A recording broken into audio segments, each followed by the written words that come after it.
Salut les amis, Mbote Baninga, c'est Osvaldo Rey. Bienvenue dans cette nouvelle vidéo. Aujourd'hui, nous parlons de l'université Denis Sassou Nguesso. Alors, n'oubliez pas de vous abonner. Si la vidéo vous plaît, aimez la vidéo et partagez, ça fera énormément plaisir. Alors, l'université Denis Sassou Nguesso, origine.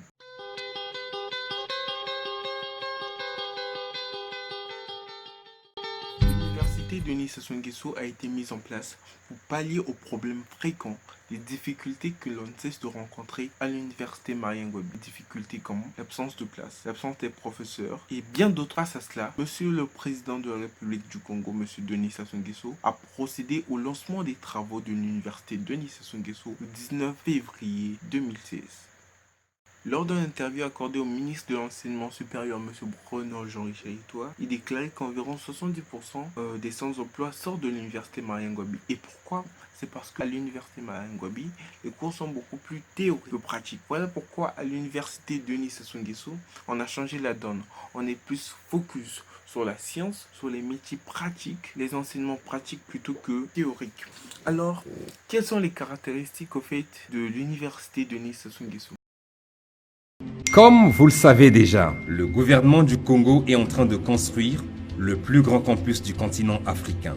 L'université Denis Sassou Nguesso, en chantier dans la zone de Kintele, aura plus de 250 000 m² d'aire de bâtiments et lorsqu'elle sera prête, va recevoir plus de 40 000 étudiants dans 4 000 campusards.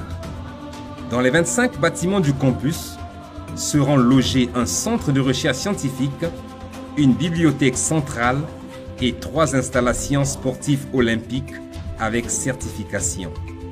C'est un autre projet important qui démontre la préoccupation du gouvernement congolais à la qualité de l'éducation pour nos jeunes. L'université Denis Sassou Nguesso se construit sur un terrain de 350 hectares.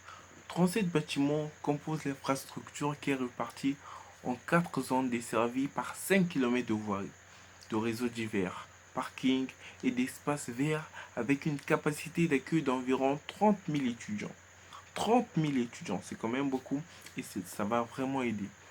La zone éducative et de services administratifs abrite les services du rectorat, la bibliothèque centrale et le centre de l'audiovisuel, le restaurant, l'école supérieure des télécommunications et des MTIC, l'Institut supérieur d'éducation, les facultés des sciences et techniques consacrées à la formation en chimie, physique, mathématiques, biologie, génétique, géologie et sciences informatiques. Elle comprend également l'école des mines, de l'hydraulique et de l'énergie destinée aux métiers du pétrole, des mines, l'eau et l'énergie. L'Institut supérieur des sciences et techniques de la communication, l'Institut supérieur des sciences et techniques appliquées, enfin l'Institut supérieur des sports, de l'éducation physique et des amphithéâtres. Le plus grand des amphithéâtres comprend environ 1966 places assises. La zone résidentielle se focalise sur les résidences du recteur, des enseignants, des étudiants. Les résidences des enseignants sont reparties ainsi qu'il suit. 35 appartements d'une chambre, 29 de 2 chambres et 84 appartements de 3 chambres. Alors, la zone sportive, elle regorge en son plein des infrastructures liées aux activités sportives, notamment un stade de football aux normes olympiques de 3000 places avec une piste d'athlétisme pour 1700 personnes,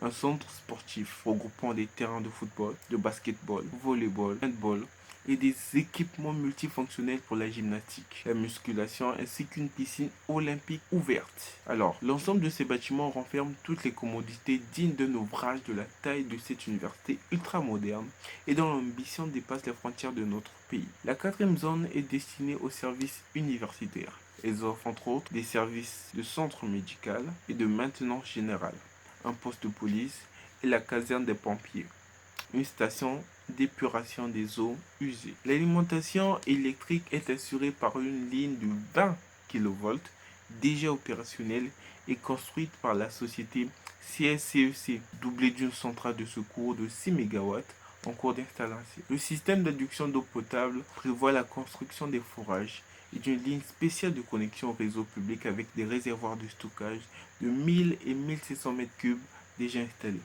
Ce qui veut dire, en y temps simple, qu'il y aura le courant à n'importe quelle heure, il y aura de l'eau à n'importe quelle heure, que ça sera propre, que les profs seront là et que toutes les conditions seront réunies pour les étudiants afin qu'ils puissent étudier dans de bonnes conditions. Et autre chose, bon, je l'ai lu quelque part dans Brazzai. Bon, j'ai oublié le nom de la page, mais à ce qui paraît, l'université de Nice Sassou Nguesso est en partenariat avec des universités du Canada et d'autres professeurs de Montréal. Ce qui veut dire que il n'y aura pas que des professeurs congolais qui vont y enseigner, mais également des professeurs canadiens. Donc, peut-être que l'État congolais va mettre en place un système de bourse pour permettre aux étudiants les plus brillants d'aller peut-être continuer leurs études là-bas. Mais je ne sais pas. Ce qui est sûr, merci d'avoir regardé la vidéo et à très bientôt.